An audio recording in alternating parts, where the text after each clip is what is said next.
है?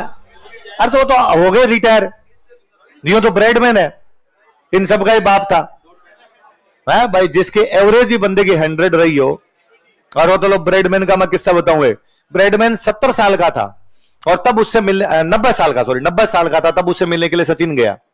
सचिन और शनिवार उससे मिलने के लिए गए और सचिन ने पूछा कि सर यदि आप आज खेल रहे होते तो आपकी एवरेज क्या होती? उसकी एवरेज है 99.96। आज खेल रहे होते तो आपकी एवरेज क्या होती? तो उसने कहा 70। तो उन्होंने कहा 70? आपकी जो 100 थी अब 70 होती? उसने कहा 90 साल की उम्र में तो 70 होती। डॉक्टर कितना कॉन्फिडेंस था कि आज भी खिला लो 90 साल की उम्र में तो भी एवरेज तो क्या जाएगी मेरी? तो फिर तो वो है। पर आज विराट कोहली है, आप बैटिंग देखोगे उसकी क्लासिक क्यों जीव सो रहा होता है? नहीं है, आप उससे इनकार नहीं कर सकते हैं। बेंगलोर के डोल ऐसे ही है, फर्जी टीम है, ये तो मंगती टीम है तो हारेगी और क्या करेगी। 2016 में कोहली ने बेंगलोर की तरफ से खेलते हुए 973 रन बनाए थे, आज दिन तक किसी एक बल्लेबाज सबसे अधिक। उसके बावजूद भी बेंगलोर यदि हार गई तो ऐसी टीम को हारना ही चाहिए। एक टीम के भरोसे कोई जीत भी नहीं पाए, एक प्लेयर जब हो तब जीत ही नहीं पाए। और ये हमने तेंदुलकर के साथ इतना बुरा किया कि तेंदुलकर पूरी जिंदगी अकेले कंधों पर भारत की टीम को लेकर चलते रहे, इसलिए वो बेचारा इतना प्रेशर फील किया करता था कि तेंदुलकर आउट होता हम टीवी बंद कर दिया करते। इसलिए बाद में तेंदुलकर पे कोई ढंग का मैच होता उस पर प्रेशर होता कि मैं आउट हो गया तो ये हो जाएगा, मैं आउट हो गया तो ये हो जाएगा, उस प्रेशर में बंदा आउट हो जाता। और बाद में जैसे जैसे वो प्रेशर रिलीज होता गया उनपे कि भाई ये द्रविड़, ये लक्ष्मण, गांगुली, ये थोड़े उभरने लगे, सहवाग आ गया टीम के। उसके बाद तेंदुलकर की बुढ़ापे में बैटिंग शानदार थी। लास्ट वाले 2-1 साल निकाल दो, बाकी तो यार 2011 के वर्ल्ड कप में क्या खेला है वो बंदा। मैं हमेशा कहता हूं यार 2011 का वर्ल्ड कप हम केवल फाइनल के लिए याद करते हैं कि धोनी ने छक्का मार के जिता दिया था। उससे पहले का पूरा टूर्नामेंट आप 2003 का टूर्नामेंट देखिए, 2003 जिसके अंदर भारत फाइनल खेल के, तेंदुलकर की बैटिंग देखिए यार, उसमें एक एक मैच की बैटिंग देखिए, यूं लगता है कि ये सीन ठहर जाए। और देखिए हम तेंदुलकर की बैटिंग, वो कि वो आपको विराट कोहली की देखिए, उसके शॉट सिलेक्शन देखिए। क्रिकेट जीत और हार का खेल नहीं है, क्रिकेट उन बीच की धाराओं का खेल है कि जब वो शॉट लगाता है, जब वो गेंद के ऊपर आता है, जब वो अग्रेशन दिखाता है, उस समय उसका वो जो बॉडी मूवमेंट है यूं लगेगा जैसे कोई नृत्यांगना शास्त्रीय नृत्य कर रही है।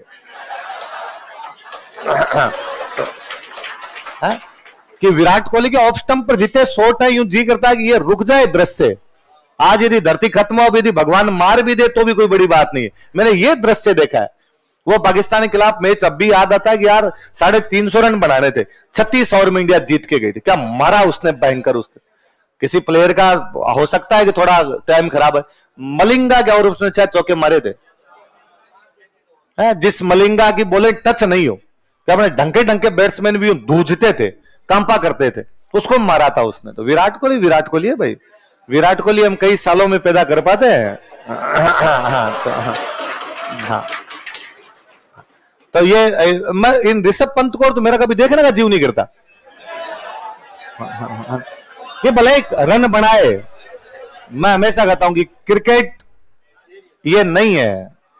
यदि आपको यदि रन बनाना, आईपीएल देखना, 2020 देखना अच्छा लगता है, इसका मतलब क्रिकेट प्रेमी तो कतई नहीं है ना। अरे क्रिकेट कुछ ही नहीं है, क्रिकेट केवल वो शॉट सिलेक्शन है कि क्रिकेट वो है कि आपका मूवमेंट क्या है, क्रिकेट वो है कि आपकी बॉडी कितनी फ्लेक्सिबल है, क्रिकेट वो है कि जब आप खेलते हो उस समय आपका आई मूवमेंट क्या है, क्रिकेट वो है कि आप जब शॉट मारते हो आपके पैरों का मूवमेंट किस प्रकार से आ रहा है। क्रिकेट उनके बीच में कहीं है। स्कोर बोर्ड देख के क्रिकेट कोई देखता है तो फिर रविंद्र जडेजा के रणजी ट्रॉफी में 3 तिहरे शतक है भारत में और किसी के नहीं है, फिर क्रिकेट वो खेल रहा है।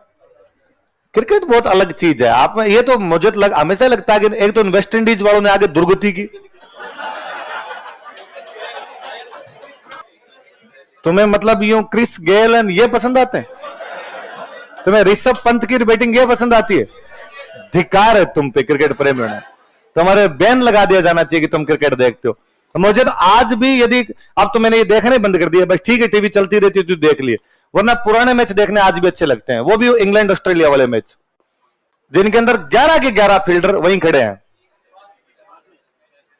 एसेज वाले, एसेज और ऐसे से भी 70s 80s वाले मैच कि बॉलर बॉलिंग कर रहा है उधर से, इधर एक बैट्समैन खड़ा, पीछे विकेट कीपर खड़ा, 4 स्लिप लगाई हुई है, 2 गली लगाई हुई है, एक वो थर्ड मैन की तरफ उधर फील्डर खड़ा, एक स्लिप पॉइंट पर खड़ा, एक इधर मिड ऑन पे खड़ा, सारे फील्डर मिड ऑफ पे खड़ा, सारे फील्डर एक तरफ, लेग साइड में कोई फील्डर नहीं। और फिर वो कि वो सारी बॉल एकदम उस लेंथ के ऊपर एकदम वहां टप्पा खा रही, टप्पा खाने के बाद इधर निकल रही है, टप्पा खाने उधर निकल रही है, तब लगता है यार दृश्य ये है। और बैट्समैन कुछ ही नहीं कर रहा है, बैट्समैन केवल बॉल आ रही है उसको देखता है फिर छोड़ देता है, फिर बॉल आती है उसको देखता है फिर छोड़ देता है। कभी वो स्लिप की तरफ जा रही है, कभी धीरे से टच करता है, कभी स्लिप में गई, कभी 4 फील्डर स्लिप में खड़े हैं और 4 फील्डर के बीच में हल्की सी एक जगह है और वहां से कट मारता है एकदम, एज लगातार 4 रन जाता है। तब लगता है यार भगवान ने इतना सुंदर दृश्य बनाया है कि इन 4 फील्डर के बीच से यदि कोई निकालना जानता ही है, अब कोई सो के मारता है सो जाते हैं कहीं तो सो गए ऊपर के मारते यार, इसको भी क्रिकेट कहते हो यदि, तो अब हमें जीने के अधिकार नहीं है। अब भगवान उठा ले तो सबसे अच्छी बात है। लिखो आगे, तो लिखो, इसे मेरू लोकनाट्य कहा जाता है। It is also called as मेरू फोक थिएटर। तो हमने सुमेरु पर्वत से तुलना करके इसको मेरू। कभी क्रिकेट की बैटिंग देखनी हो, सुनील गावस्कर के मैच देखना, जो बिना हेलमेट खेलता था, कि कोई हेलमेट नहीं है, इतनी सी हाइट है और सामने एंडी रॉबर्ट्स बॉलिंग कर रहा है, इसकी हाइट है 7 फुट 4 इंच, 7 फुट 4 इंच की हाइट, और ऊपर यूं हाथ करके फेंकता लगता है इसे 10 फुट से ऊपर कूद के मारेगा बॉल को। और उस समय बॉल पे टच नहीं करना, बैट नहीं लगाना, उस बॉल को इतनी स्पीड से आती हुई बॉल को देके छोड़ना। बैट घुमाना तो कोई घुमाए, छोड़ना सबसे बड़ी कला है। कि बॉल छोड़ना कौन जानता है? द्रविड़ इसलिए महानतम बल्लेबाज है कि बॉल छोड़ना जानता है। मारना हर कोई सीखे, पर कौन सी बॉल छोड़ देनी है ये बहुत कम सीख पाए। गावस्कर वो दिखाता है यार। उस टाइम मुझे हमेशा अचंभा होता है कि जब हेलमेट नहीं थे उस समय उस आदमी ने 10,000 रन बनाए उन वेस्ट इंडीज वालों के सामने। आजकल पता नहीं क्या क्या तो लगा के आते हैं, बॉलर तक हेलमेट लगा के आते हैं। कौन सा है, ऋषि धवन था, वो बॉलर ही लगा के घूम रहा था उधर। उसके बाद कौन सी क्रिकेट खेलनी यार, फिर तो क्रिकेट खत्म ही हो जाती है। वरना वेस्ट इंडीज के लिए कहा जाता है, वेस्ट इंडीज वाले प्लेयर कभी नहीं लगाते थे। रिचर्ड्स की सारी बैटिंग देखो, टोपी लगाया हुआ, खाली वो च्युइंगम मुंह में ली भी उसके, और वैसे एकदम आया हुआ एकदम, और आराम से खेला करता। तो वेस्ट इंडीज का एक कैप्टन बना था रिची रिचर्डसन। 1994 के अंदर एक मैच है, वो शायद उसका 74th नंबर मैच है। ऑस्ट्रेलिया के खिलाफ बॉलिंग हो रही है, गिलस्पी बॉलिंग कर रहा है, और गिलस्पी के सामने पहली बार हेलमेट लगाता है। 74वें मैच में पहली बार उसने हेलमेट लगाया। तो जो कमेंटेटर था, उस कमेंटेटर की कमेंट्री है सामने से कि end of era of Caribbean cricket, आज वेस्ट इंडीज की क्रिकेट समाप्त होती है, क्योंकि वेस्ट इंडीज वालों ने अब हेलमेट लगाने शुरू कर दिए। और 94 के बाद में वेस्ट इंडीज फ्लॉप है। अब एक नया शेर उत्पन्न हो रहा है, वो ऑस्ट्रेलिया है। वो क्रिकेट है कि उससे पहले वाली, कि वो बिना हेलमेट के वो खेला करते थे, वो क्लासिक क्रिकेट खेला करते थे। अब टप्पे मारने, अब हर कोई कब टप्पे मार देता पता ही नहीं चलता। इसलिए अब कोई बैट्समैन एक मैच का हीरो बनता, अगले वाले मैच में अपने को पता नहीं किधर गया। करुण नायर 300 बना के गया पहले मैच में, उसके बाद में उसे टच नहीं हो रहे हैं, बैट ढंग से खेल ही नहीं पा रहा उसके बाद में, क्योंकि वो कंटिन्यूटी नाम की चीज अब दिखाई देती नहीं। पहले वाले वो थे कि वो तेंदुलकर के किस्से है ना खूब सारे, कि गांगुली हमेशा बताता ही रहता है कि मैं और तेंदुलकर अंडर 16 से साथ में खेल रहे हैं। तो मैंने एक बार नोटिस किया कि हम एक अंडर 16 का मैच खेलने के लिए गए हुए, और उसमें मेरी रात को आंख खुली और तेंदुलकर बैट लेके लगा हुआ है, अकेला है, अंधेरा है पूरे कमरे के अंदर और बैट लेके। तो मुझे लगा यार इसके क्या हो गया, तो लगा यार सुबह होने वाली होगी, बैट वेट चेक कर रहा होगा। तो मैं तो वापस सो आ गया। अगले दिन मैंने वापस देखा, फिर मेरी रात को आंख खुली, तेंदुलकर फिर लगा हुआ है। फिर मैंने उससे पूछा कि तू क्या करता है? तो मैं इमेजिन करता हूं कि बॉल यहां आएगी तो मैं ऐसे कर लूंगा, बॉल यहां आएगी तो मैं ऐसे कर लूंगा। कोई भी गेम, कोई भी चीज वो नहीं है जब आप कर रहे होते हैं, वो तब है जब आप नहीं कर रहे होते हैं। तो पढ़ाई के बारे में अक्सर हम कहते हैं कि भाई पढ़ाई वो नहीं है जो नोट्स खोल के की जाती है, पढ़ाई वो है जो नोट्स बंद करने के बाद होती है। दिमाग की थॉट प्रोसेस यदि किसी गेम के अंदर, किसी भी पढ़ाई में, किसी भी चीज के अंदर वो यदि आपके थॉट प्रोसेस में आ गई, इसका मतलब वो चीज आत्मसात की है, इसका मतलब खून में घुसी है, वो आपके रग रग के अंदर है, तब सफलता के चांस होते हैं।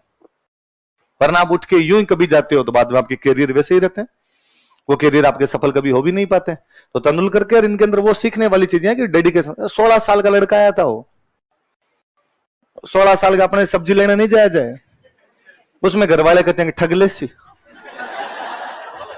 उसमें दुकानदार जो टमाटर वो गले हुए दे देता है, वो 16 साल का लड़का और खेलने चला गया था। और वो सिद्धू सिद्धू के वो सुनो, मुझे सिद्धू एक ही जगह अच्छा लगता है, जब वो तेंदुलकर के बारे में किसे सुनाता है कि भाई वो तेंदुलकर के बारे में किससे सुनाता है, वो बड़ी अच्छी बात बताता है कि 89 में जो वो सीरीज थी, 5 मैच की सीरीज थी पाकिस्तान के खिलाफ, और उसमें चौथा या 5वां मैच था, वो इंडिया को जीतना जरूरी था, कुछ ऐसा था, और उसमें खिला रहे थे।